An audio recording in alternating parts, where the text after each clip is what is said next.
The Titanic's sinking was a nightmare, but for the survivors, the horror didn't end when they made it off the ship. Here are some of the most chilling stories from those who lived to tell the tale.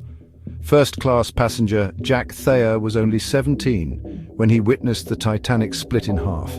He described people clinging to the ship as it rose into the air before snapping. Thayer himself jumped into the freezing water, barely surviving by climbing onto an overturned lifeboat. But some survivors didn't just see the tragedy. They heard its terrifying final moments.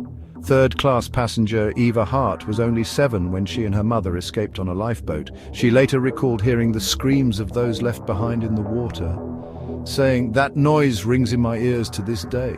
The silence that followed when the voices faded was even worse. And while some fought for their lives, others experienced eerie moments that still baffle historians. Violet Jessop was a stewardess on the Titanic and survived its sinking. But here's the twist. She also survived the sinking of the Britannic, Titanic's sister ship, years later. People called her Miss Unsinkable because she narrowly escaped death not once but twice. But the most mysterious story comes from a man who never should have survived.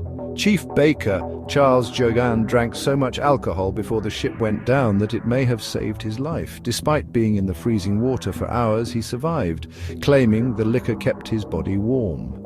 While science disagrees, Yuan's story remains one of the strangest survivor accounts.